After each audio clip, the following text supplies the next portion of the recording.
नमस्कार प्यारे दोस्तों, आज अपनी ये वीडियो हरियाणा के भूगोल के एमसीक्यू क्वेश्चंस के बारे में रहेगी। पिछली 3 वीडियो हमने हरियाणा के भूगोल के बारे में आप सबको पढ़ाई है, तो हरियाणा के भूगोल की थ्योरी पढ़नी है तो 3 वीडियो देख लो। इस वीडियो में हम भूगोल से जुड़े हुए एमसीक्यू करेंगे, यानी मल्टीपल चॉइस क्वेश्चंस करेंगे दोस्तों, जो पहले पुराने पेपरों में आए हुए हैं। और वीडियो का जेन्युइन फीडबैक दिया करो, अच्छी लगे तो अच्छी कमेंट करके बता दो, और अगर वीडियो खराब लगे तो खराब बता दिया करो। चलिएगा शुरू करते हैं दोस्तों। सबसे पहला प्रश्न देखो, निम्न में से कौन सा जिला अर्ध रेगिस्तानी मैदानों के अंतर्गत नहीं आता है?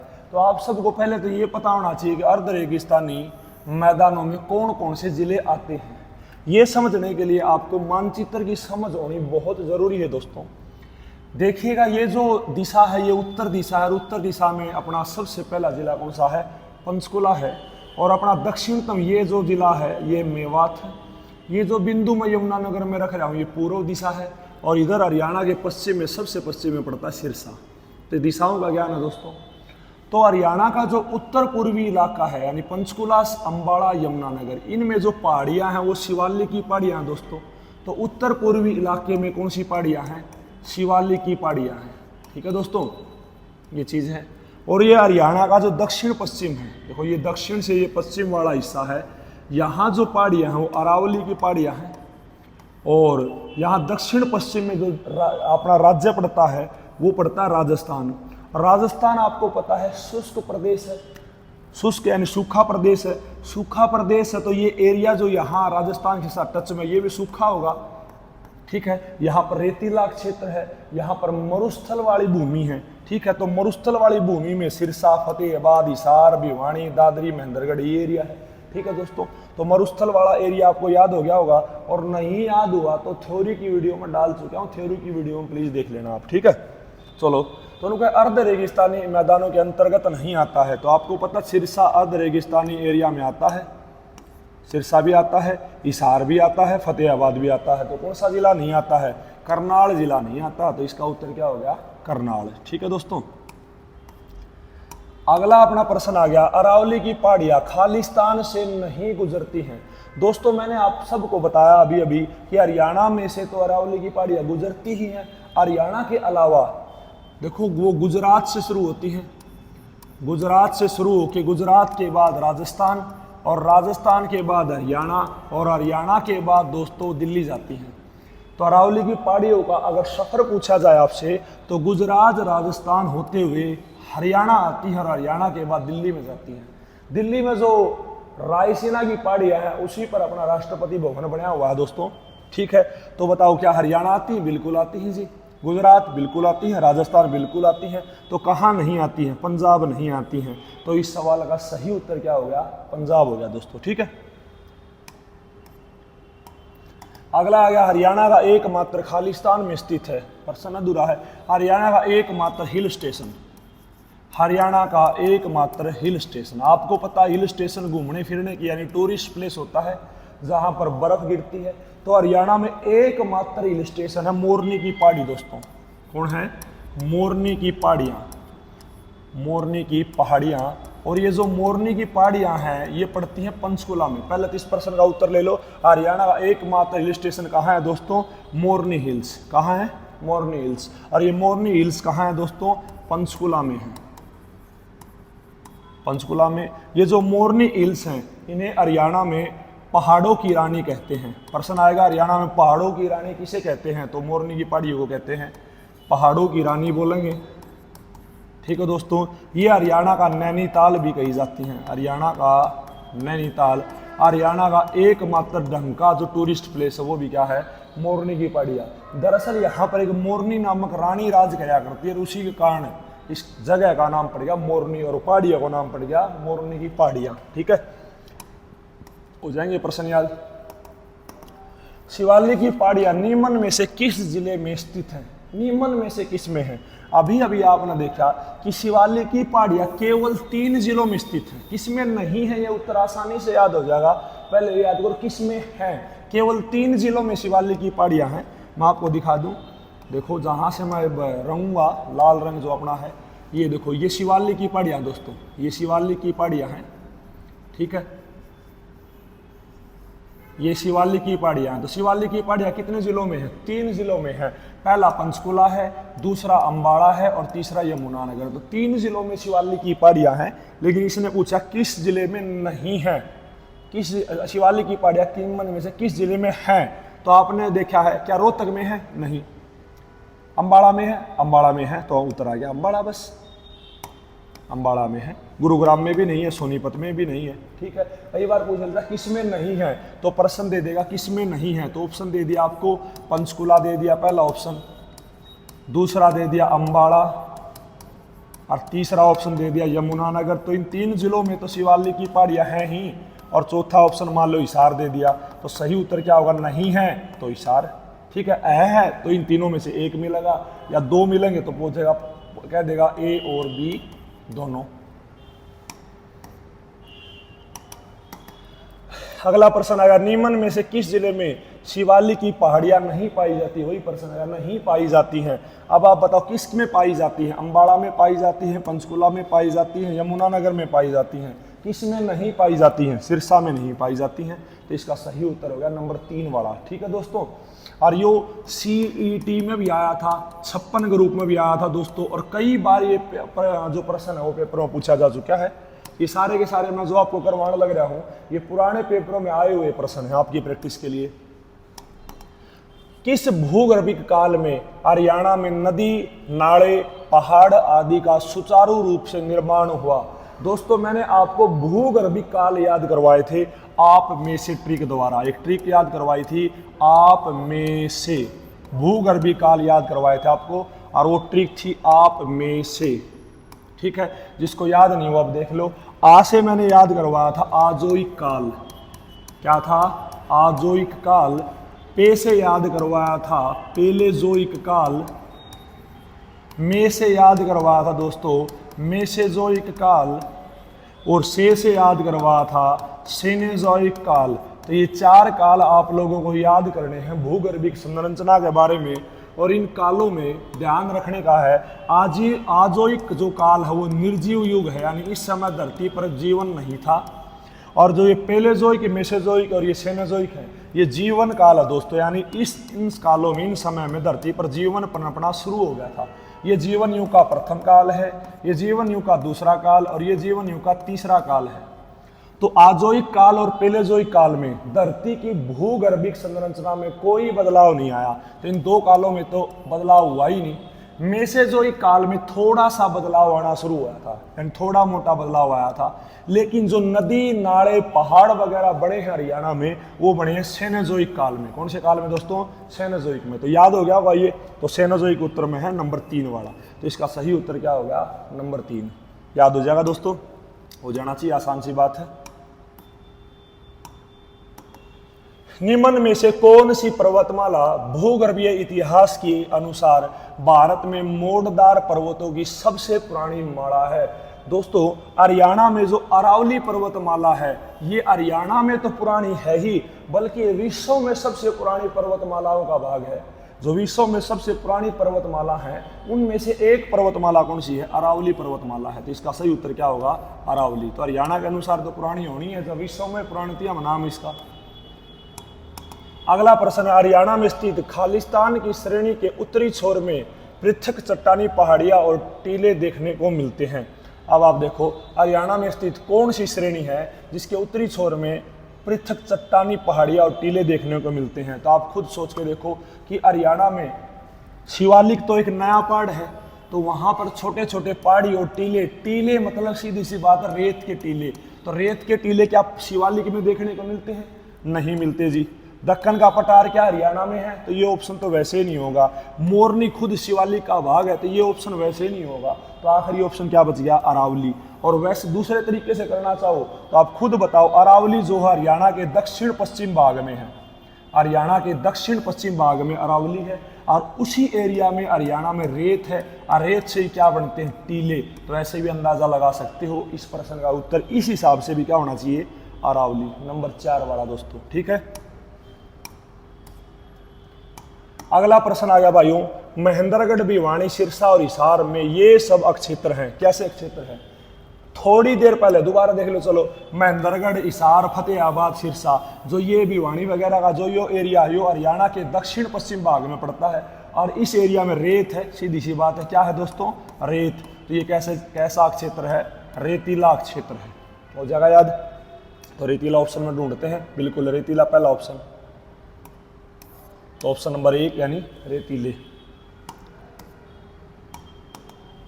घग्गर यमुना के निचले मैदानी भाग को क्या कहते हैं? जो घग्गर यमुना का निचला मैदानी भाग है उसे क्या बोलेंगे दोस्तों? तो पहला देखो, शिवालिक, भिवानी, टांगरी, खादर। आप सबने कल की वीडियो में पढ़ा था कि जैसे पहाड़ों से कोई नदी आती है तो अपने साथ नई नई मिट्टी जमा करके लेकर आती है। तो नई नई मिट्टी जमा होती है दोस्तों, उसको खादर बोलते हैं। क्या बोलते हैं? खादर। अब जैसे जैसे मिट्टी जमा होगी तो ऊपर ऊपर ऊपर, जैसे यहाँ ऊपर मान लो इकट्ठी शुरू होनी हो जाएगी, तो एक टाइम पर ये ऊंचाई धारण कर लेगी और उसके बाद ये मिट्टी ऊपर जाना बंद कर देगी, तो ये नीचे ही जमा होना शुरू हो जाएगी। तो इस एरिया में तो नई नई मिट्टी जमा होती रहती, उसको बोलते हैं खादर। और यहाँ मिट्टी पहुँच नहीं पाती नई, तो ये पुरानी मिट्टी है, इसको बोलते हैं हम बांगर। ठीक है। और खादर व बांगर दोनों की दोनों मिट्टी नदी के जल द्वारा ढोकर लाई गई मिट्टी है, इसलिए जल द्वारा ढोकर लाई गई मिट्टी है, तो इनको बोलते हैं जलोढ़ मिट्टी। तो जलोढ़ मिट्टी कितने प्रकार की होगी? नई है तो खादर और पुरानी है तो बांगर। तीनों ने क्या बोला है? घग्गर यमुना के निचले मैदानी भाग को क्या कहते हैं? तो निचला मैदानी भाग, पहले ऊपर वाला बना है तभी तो निचला बना है, और निचला ये वाला क्या है? खादर है। जिसको और ढंग से समझना है कल की वीडियो में आप थ्योरी वाली में समझ लेना दोस्तों। तो इसका सही उत्तर क्या होगा? नंबर 4 यानी खादर। अगला प्रश्न आ गया भाइयों, अरावली पर्वतमाला के उत्तर पश्चिमी छोर पर एकमात्र ज्वालामुखी का नाम है। दोस्तों ज्वालामुखी जो है वो पूरा, देखो धरती जो है, आपको पता है धरती जो, धरती के अंदर मैग्मा लावा भरा हुआ है, यहाँ से संवहनीय धाराएं उठती हैं, या ये कह लो जैसे अपना कुकर है, कुकर के नीचे जब हम आग लगाते हैं, समझ रहे हो, तो वहाँ जो भाप बनती है उसके कारण वो नीचे से ऊपर धकेलता है कुकर के ढक्कन को, या ऊपर आप मान के चलो सीटी के ऊपर चम्मच रख दोगे तो चम्मच को ऊपर धकेलेगा। ठीक वैसे ही धरती ऊपर धकेलने की कोशिश करती है और इसी कारण धरती ऊपर की ओर खिसकती है, जिसे हम प्लेटों का सरकना बोलते हैं। ठीक है। और यहाँ लावा बाहर निकल जाता है और एक टाइम के बाद ये लावा जो है वो सूख ठंडा हो जाता है दोस्तों, और ठंडा होते ही, जब गर्म है तो इसको बोलते हैं ज्वालामुखी, और जब ये ठंडा होता है तो यही पहाड़ का यानी पर्वत का रूप धारण करता है भाइयों। याद हो जाएगा? तो यानी आज जो पुराने पुराने पहाड़ हैं वो कभी जमाने में ज्वालामुखी हुआ करते थे। ठीक है। तो हरियाणा में एकमात्र जो सुसुप्त ज्वालामुखी है, शांत ज्वालामुखी है, वो अपना डोसी की पहाड़ी पर है दोस्तों। डोसी की पहाड़ी ऑप्शन में ना आए तो उत्तर आएगा अरावली की पहाड़ी। अरावली की पहाड़ी। तो हरियाणा का एकमात्र सुसुप्त ज्वालामुखी कहाँ है? अरावली की पहाड़ी में है। ठीक है। अरावली पर्वतमाला में है, पहाड़ी ना हो तो अरावली पर्वतमाला में है। पहाड़ी पूछे तो कौन सी है? डोसी की पहाड़ी है। और जगह पूछे तो दोस्तों नारनौल है, और जिला पूछे तो महेंद्रगढ़ है। कौन सा भाइयों? महेंद्रगढ़। ठीक है दोस्तों, याद हो जाएगा। अगला प्रश्न आ गया भाइयों, हरियाणा सीमा में थार रेगिस्तान की उपस्थिति के कारण क्या होता है? अब आप एक बात बताओ, थार रेगिस्तान में क्या है? रेत। तो रेत के साथ सीमा लगेगी तो रेत ही तो आएगा। ऑप्शन देखो, सूखा होता है, रेत प्रवासन होता है, मृदा लवणता होता है, लवणता मतलब साल्टी हो जाती है धरती, मृदा प्रदर मतलब मिट्टी उड़ जाती है।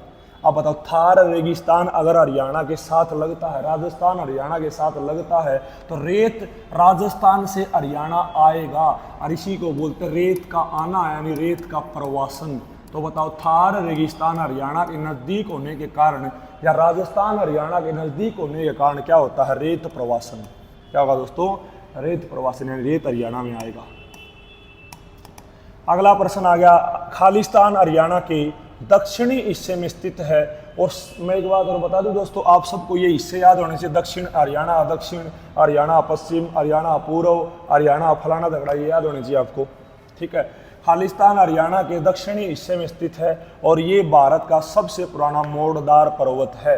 तो हरियाणा के दक्षिणी हिस्से में कौन से पर्वत हैं? हरियाणा में दो ही प्रकार के पर्वत हैं। उत्तर पूर्वी इलाके में तो शिवालिक है, और दक्षिण पश्चिम इलाके में दोस्तों अरावली है।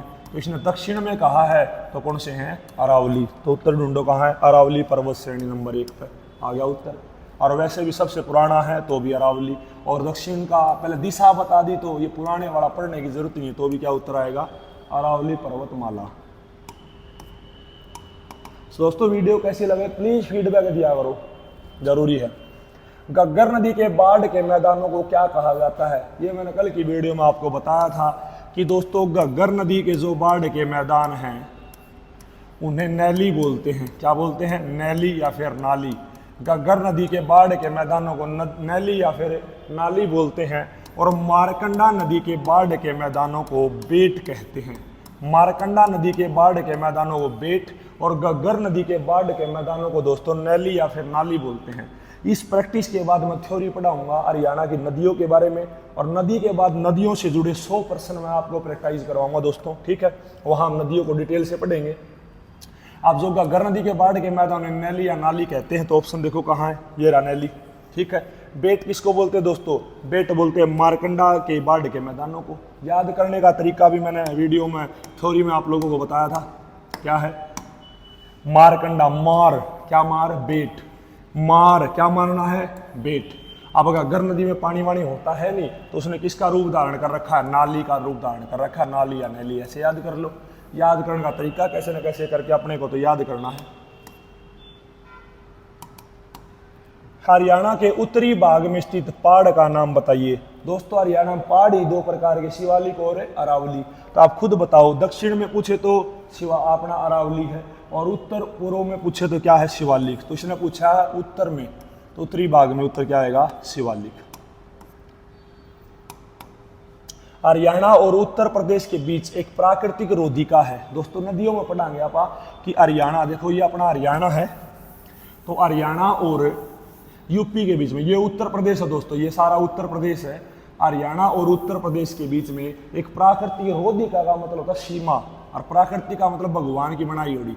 तो भगवान की बनाई हुई सीमा है ये, जो मैं लाल रंग से फेर रहा हूँ, ये यमुना नदी है दोस्तों। कौन सी नदी है? ये यमुना नदी, ठीक है। तो हरियाणा और यूपी के बीच में प्राकृतिक सीमा का काम कौन करती है? यमुना नदी। तो इस प्रश्न का उत्तर होगा अपना यमुना नदी। तो ऑप्शन नंबर बी है वाला, ठीक है। अगला प्रश्न आ गया भाइयों, देखो गौर से। निम्न में से कौन सा हरियाणा के पूर्वी भाग में स्थित है? तो हरियाणा के पूर्वी भाग में स्थित कौन सा है? देखो पहले तो हरियाणा पूर्वी भाग देख लो गौर से। देखो दोस्तों ये हरियाणा का अपना जो हरियाणा है ये उत्तर है, ये अपना पश्चिम है, ठीक है, ये दक्षिण है। तो ये जो एरिया है ये क्या हो गया? पूर्व। अब आपको एक बात भली भांति पता है कि नदी के किनारे हर वर्ष बाढ़ आएगी। ये यमुना नदी है, ये नदी के यहाँ साइड में हर वर्ष बाढ़ आती है। बाढ़ आएगी तो नई नई मिट्टी भी जमा होगी इस एरिया में, और उस नई मिट्टी को हम खादर बोलते हैं। और ये जो मैदान इस नई मिट्टी के कारण बन रहे हैं इन्हें हम बाढ़ के मैदान बोलते हैं दोस्तों। क्या बोलते हैं? बाढ़ के मैदान। याद कर लोगे। तो ये बाढ़ के मैदान बताओ हरियाणा के कौन सी दिशा में है? ये हरियाणा के पूर्व में तो होंगे। ये हरियाणा, तो हरियाणा के पूर्व में क्या है? बाढ़ के मैदान। तो आप गौर से देखो कौन सा हरियाणा के पूर्वी भाग में स्थित है? तो हरियाणा के पूर्वी भाग में ये हो गया, हरियाणा के पूर्वी भाग में बाढ़ के मैदान है। तो ऑप्शन नंबर 1 ठीक हो जाएगा। अरावली की पहाड़ी पूछ ले आपसे, तो अरावली की पहाड़ी हरियाणा के कौन से भाग में है? देखो ये दोस्तों, ये मैंने आपको बताई थी, ये अरावली की पहाड़ियाँ हैं। तो ये अरावली की पहाड़ियाँ जो हैं ये हरियाणा कौन से भाग में दोस्तों? ये दक्षिण पश्चिम भाग में है। कौन से भाग में है? दक्षिण पश्चिम भाग में है, ठीक है। अब उसके बाद बालू के मैदान, बालू के मैदान भी दक्षिण पश्चिम में है, ठीक है दोस्तों। कोई नहीं, तो उत्तर का संगति नहीं है। देश के कुल भूमि क्षेत्रफल में हरियाणा का प्रतिशत हिस्सा है। देखो दोस्तों ये अपन थ्योरी में पढ़ा था कि क्षेत्रफल में अगर बात करा तो हरियाणा का स्थान है 1.34%, और जनसंख्या की बात करोगे तो पूरे भारत में हरियाणा का स्थान है 2.09%। याद कर लोगे दोस्तों, क्षेत्रफल में है 1.34% और जनसंख्या में है 2.09%। याद हो जाएगा दोस्तों। तो इसका उत्तर होगा 1.34%, ठीक है भाइयों। यमुना नदी हरियाणा और उत्तर प्रदेश के बीच खालिस्तान सीमा बनाती है। तो यमुना नदी आप बताओ पूर्व हरियाणा के पूर्व में है, तो पूर्व में ही सीमा बनाएगी, तो कौन सी सीमा बनाती है? पूर्वी सीमा। ठीक है दोस्तों, आज वीडियो को यहीं तक रखते हैं। अगली वीडियो ऑप्शन टाइप की तभी बनाऊंगा जब आपके फीडबैक बढ़िया आएंगे। ठीक है दोस्तों, आज यहीं तक रखते हैं। जय हिंद, जय भारत।